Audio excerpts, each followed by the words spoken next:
पूर्णिमाको शुक्ल पक्ष जस्तै गरी मेरो उमेर समयले माथि माथि उचालिरहेको थियो। नारायणी नदी जस्तै कहिले उर्लेर भेल त कहिले मौन उतार चढावका साथ अविरल बहावसँगै थाहै नपाई बाल्यकाल पार गरेर जवानीको रङहरू भरिँदै थिए। मेरो यौवनलाई साथ लिएर समय प्रवाह निरन्तर बगिरहेको थियो। दिन प्रतिदिन स्वभाव चञ्चलिँदै थियो। मनमा चाहना र मागहरू समय र उमेरले फेरबदल गरिरहेकै थियो। प्रकृतिले गुलाबको फूल जस्तै गरी फक्राइरहेको जवानीमा अझै सुन्दरी चिटिक्क पर्ने उत्सुकताहरू जागिरहेको थियो। आफ्नै प्रतिबिम्बले आफैलाई मक्ख बनाएको भान हुन्थ्यो। त्यति बेला मसँगै पढ्ने साथी त धेरै थिए, तर पनि धेरै नजिकको साथी नितेश थिए। हामी हाम्रो गाउँको स्कुलमा सँगै पढ्थ्यौँ। हामी दुवैले एसएलसी पनि राम्रैसँग पास गऱ्यौँ। कक्षा 11 सुरु भयो। नितेश र म दिन प्रतिदिन धेरै नजिक हुँदै गयौँ। हामी दुईका बीच प्रेमको आङ्कुरा पलाउन सुरु भइसकेछ। हामी साथीबाट बिस्तारै प्रेमी प्रेमिकामा परिणत भयौँ। हरेक शनिबार हामी डेटिङ जान्थ्यौँ। समय यसरी नै बित्दै गयो। हामी दुईको प्रेम झन्झन झाँगिँदै गयो। जब हामी डेटिङ गएको बेला नितेशले मेरो कपाल सुमसुमाउँदै भन्थे, ऋतु, म तिम्रो साथभन्दा टाढा कहिल्यै पनि हुन सक्दिनँ। तिमी मेरो धड्कनमा छौ। तिमी नै मेरो संसार हौ। तिमी नै मेरो मनको नाता हौ। तिमी नै मेरो जिन्दगी हो। यसरी नै रितेशले मलाई भनिरहन्थ्यो। हामी दुईले हात समातेर जुनी जुनी सँगै मर्ने सँगै बाँच्ने बाचा समेत गरेका थियौँ। मलाई पनि नितेशको अङ्गालोमा हराइरहँ जस्तो हुन्थ्यो। एक दिन नितेशलाई नदेख्दा यो संसारमा एक्लो भएको महसुस हुन्थ्यो। हामी दुईको प्रेम दिन प्रतिदिन लैला मज्नुको जस्तै गहिरिँदै गइरहेको थियो। मलाई नितेश बिनाको जिन्दगी कल्पना गर्न पनि गाह्रो, साँच्चै गाह्रो हुन्थ्यो। जब नितेश र म भेट हुन्थ्यौँ, संसारका सबै कुराहरू हामी बिर्सी दुई छुट्टै संसारमा हराउन पुग्थ्यौँ। हाम्रो प्रेमलाई देखेर होला ती सुन्दर प्रकृति एवं मानिसहरूले पनि डाहा गरिरहेको भान हुन्थ्यो। हाम्रो प्रेमको चर्चा गाउँतिर पनि चल्न थालिसकेको थियो। हामी बीचको सम्बन्ध घर परिवारले पनि सुइँको पाइसकेका रहेछन्। नितेश गरिब घरको छोरा थिए। जात पनि नमिल्ने। यसै कारण मलाई छिट्टो अर्को ठाउँमा विवाह गरिदिने मनासायले मेरा घर परिवारमा कुराहरू चल्न थाल्यो। यत्तिकैमा मेरो विवाहको लागि पोखराबाट कुरा चल्न थाल्यो। आफ्नो जातको, ब्राह्मण जातको घर परिवार राम्रो केटाको कुरा आएपछि मलाई मेरा बाबा मामुले पनि आफैले मन पराएका केटासँग विवाह गरिदिने निर्णय गर्नुभयो। मैले विवाह स्वीकार गरेँ। बाबा मामु निकै चिन्तित हुनुहुन्थ्यो। हामीले खोजेको केटासँग विवाह नगरे म आत्महत्या गरिदिन्छु भन्दै मामु रुन लाग्न थाल्नुभयो। म दोधारमा परेँ। आफ्नो प्रेमीलाई छाडौँ कि लालन पालन गरी शिक्षा दीक्षा दिई 9 महिना कोखमा राखी जन्म दिने आमालाई आत्महत्या गर्न थियौँ। मेरो मनमा ठुलो अन्तर्द्वन्द्व चल्न थाल्यो। मलाई निर्णय लिन निकै गाह्रो भयो। म पनि मेरा कारणले आफूलाई जन्म दिने आमाको आत्महत्या कसरी हेर्न सक्छु र? घर परिवारबाट मलाई निकै दबाब आयो। अन्तिममा मलाई बाध्यतामा पारी बाबा मुवाले खोजेको केटासँग विवाह गर्ने निर्णय भयो। म आकाशबाट खसे जस्तै भए। म मेरो प्राण प्यारो नितेशभन्दा टाढा हुन कसरी सक्थे र? मेरा लागि विवाह पनि कुनै ठुलो सजाय भयो। नितेश पनि मेरो विवाहको कुराले पागल जस्तो भएको थियो। मेरो हात समाएर, ऋतु, तिमी बिना म बाँच्न सक्दिनँ भन्दै बिलाउना गरेर रुन लागे।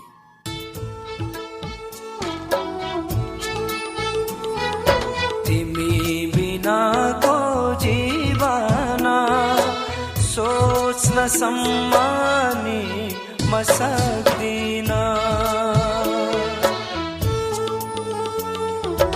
फूल बिनाको वासना सोच्न सम्मानी म सक्दिन। बरु जाओस् मेरो जीवन, बरु जाओस् मेरो जीवन, माया मार्न म सक्दिन। तिमी बिनाको जीवन सोच्न सम्मानी म सक्दिन। फूल बिनाको वासना सोच्न सम्मानी म सक्दिन।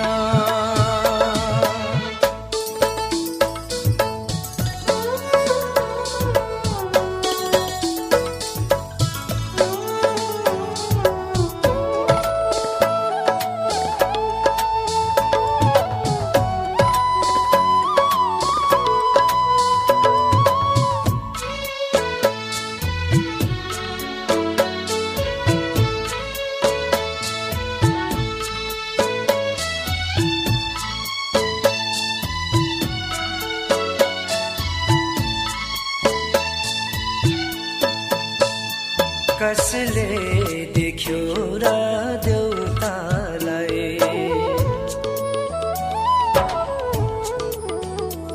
कसले देख्यो र देउतालाई, देउता भन्नु तिमी हौ, प्रीतको सिङ्गो संसार सृष्टि पनि तिमी हौ, प्रीतको सिङ्गो संसार सृष्टि पनि तिमी हौ।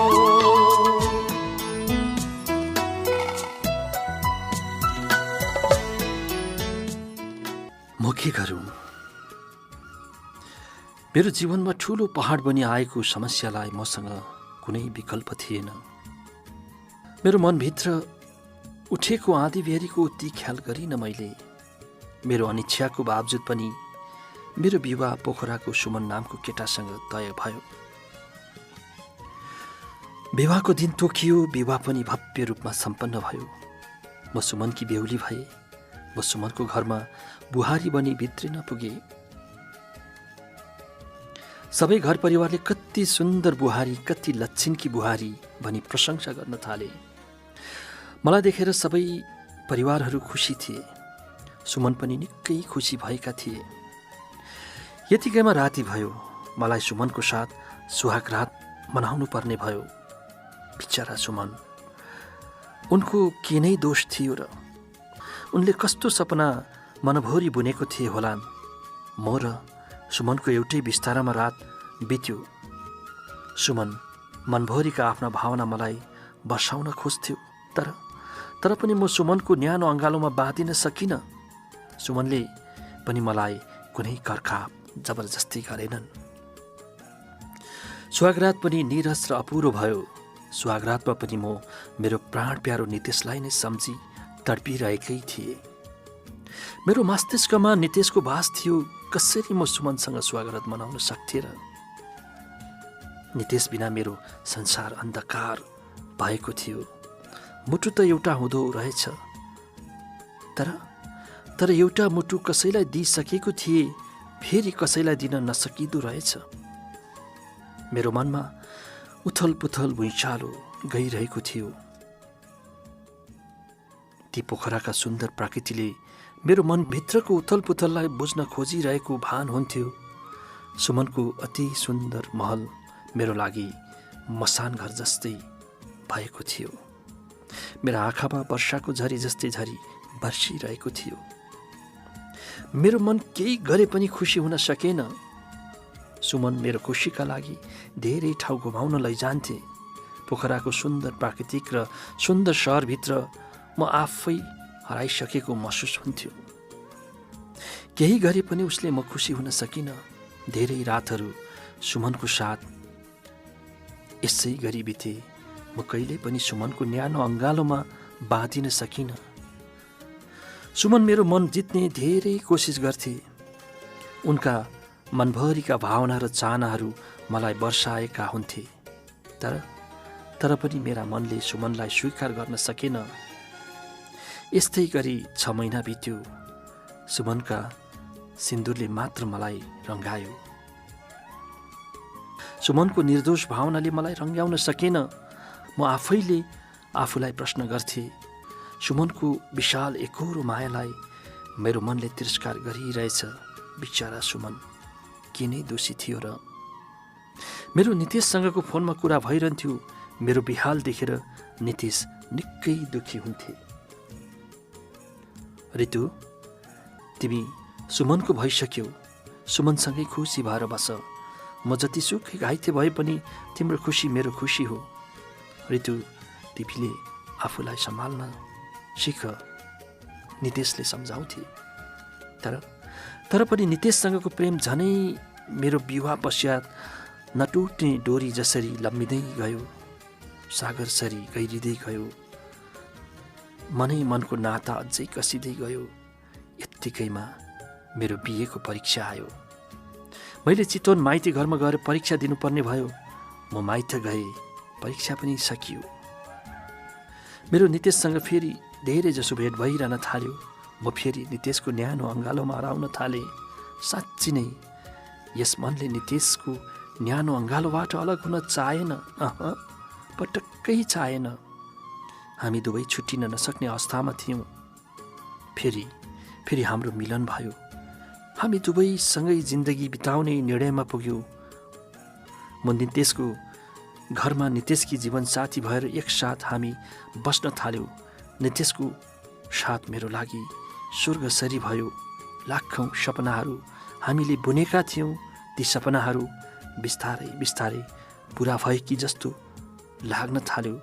नितेशसँगका मिठा क्षण अति नै रोमाञ्चित भए। म नितेशको नयाँ स्नेही व्यवहारले अझ लट्ठिँदै गए। लाखौं सपना बोकी आए, तिमी सँगै सागर तर्न। सारा संसार भुली आए, तिमी सँगै जिउन मर्न। लाखौं सपना बोकी आए, तिमी सँगै सागर तर्न। सारा संसार भुली आए, तिमी सँगै जिउन मर्न। मेरो मनको साथी तिमी केवल एउटा। मेरो मनको साथी तिमी मनको देउता। मेरो मनको साथी तिमी केवल एउटा। मेरो मनको साथी तिमी मनको देउता। लाखौं सपना बोकी आए, तिमी सँगै सागर तर्न।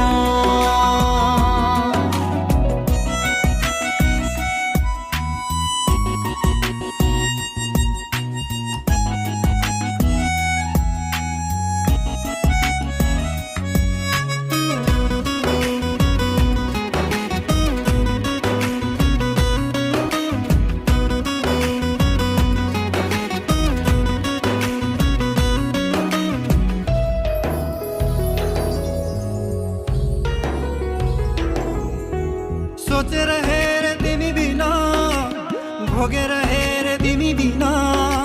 सोचेर हेर तिमी बिना, भोगेर हेर तिमी बिना। यो जीवन खाली खाली छ। हाँसेर हेरे तिमी बिना, बाँचेर हेरे तिमी बिना। हाँसेर हेरे तिमी बिना, बाँचेर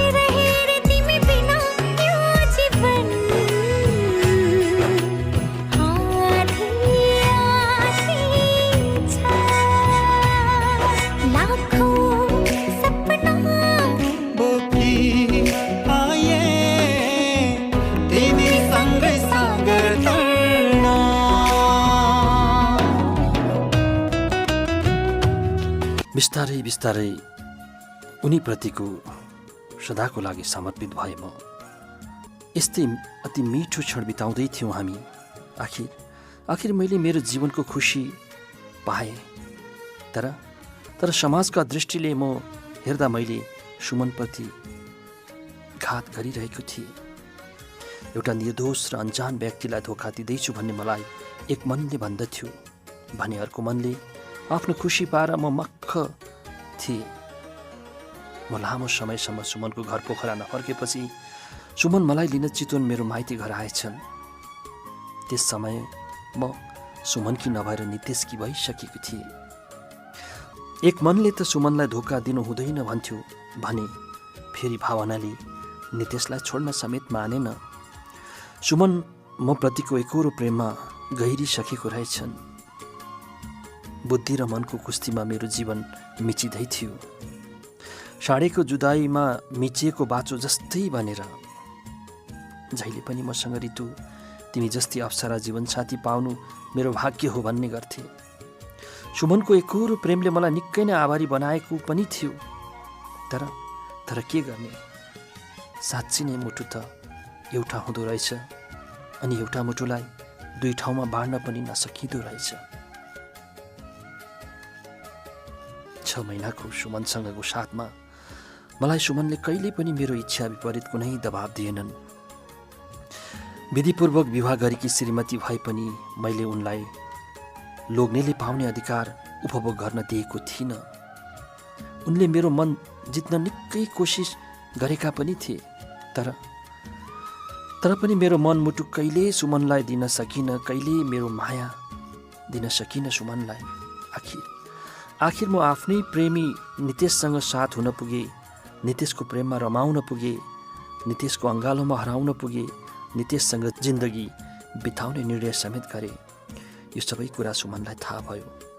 सुमनले आफूलाई सम्हाल्न सकेनछन्। उनले मलाई एउटा पत्र लेखेर पठाए। मेरी प्राण प्यारी ऋतु, जन्मौँ जन्म तिमीलाई प्यार। तिमीले जे गर्यौ राम्रो गर्यौ, तिम्रो केही दोष छैन प्रिया। तिमी मेरो धड्कनमा हरदम रहिरहनेछौ प्रिया। तिमी भौतिक रूपमा मेरो साथ नभए पनि मेरो प्रेम तिम्रो साथ सदा सदाको लागि बाँचिरहनेछ।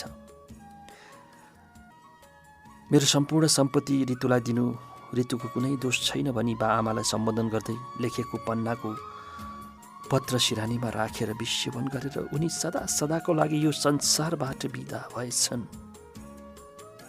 म मेरो नितेशसँगको पुनर्मिलनले संसारको सबै कुरा बिर्सिएर रमाउँदै थिएँ। एक्कासी सुमनको मृत्युको खबरले मलाई आकाशबाट खसे जस्तै भयो। म भाव विभोर भए। सुमनले म प्रति गरेको मायालु व्यवहारले विच्छेद भए। सुमनले मायाको भिख मागे पनि मैले माया दिन सकिनँ। किन सकिनँ? जीवनको भिख मागे जीवन दिन सकिनँ। निकै पश्चाताप भयो। साँच्चै जिन्दगीभरको लागि पश्चाताप भइरहेछ। साँच्चै पश्चाताप भइरहेछ।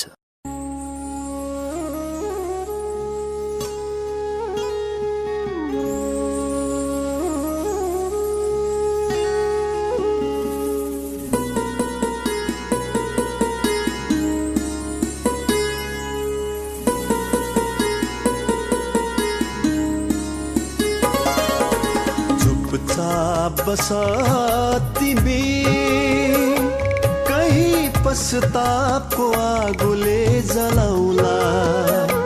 कुनै दिन कुनै रात मेरो याद जरुर आउला। मेरो याद जरुर आउला। चुपचाप बस तिमी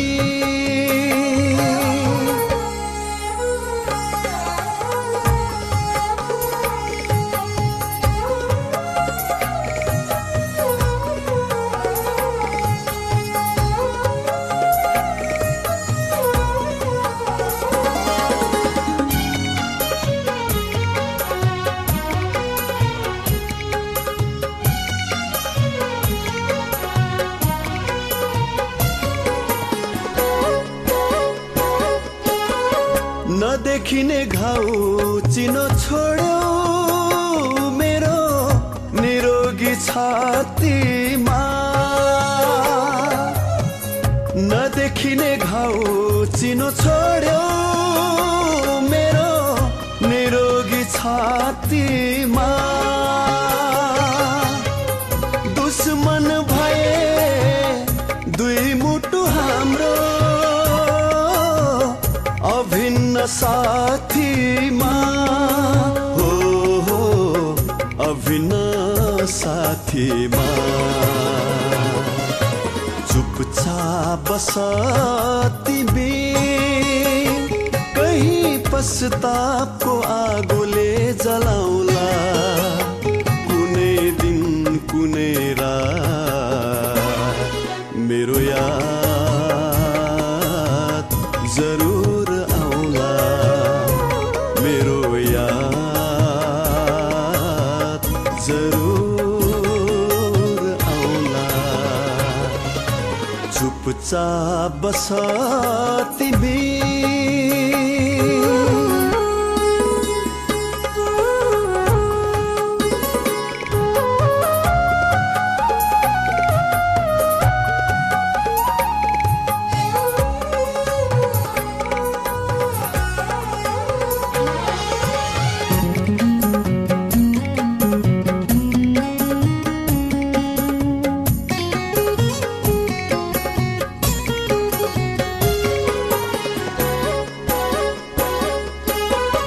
सहन सक्ने सहन्छु सुन मुटुमा अल्झाइ सहन सक्ने सहन्छु सुन मुटुमा अल्झाइ नसक्ने जति कागजमा गर्छु कविता बनाए हो कविता बनाए चुपचाप बस तिमी कहीं पश्चातापको आगोले जलाउला कुनै दिन कुनै रात मेरो याद जरुर आउला मेरो याद जरुर आउला चुपचाप बस तिमी